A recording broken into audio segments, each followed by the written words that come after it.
Oi pessoal, tô bem com vocês. Eu já gosto de Roblox. Eu já tava em banhas de chão, eu já tô bem transmitindo. Nossa, bem legal esse jogo, gente. Vocês podem jogar. Podem inventar.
Jantar mais romântico, hein? No meio da cozinha, cheio de gente.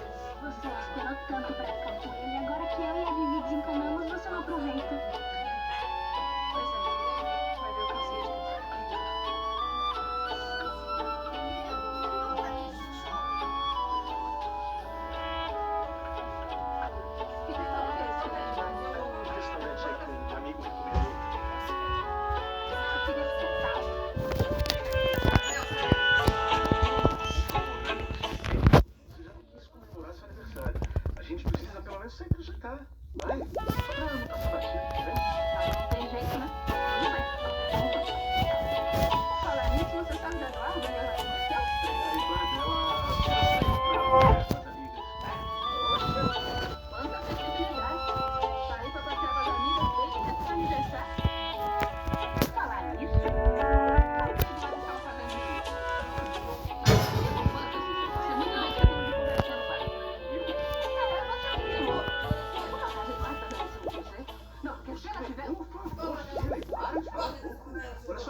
Minha por cima de você.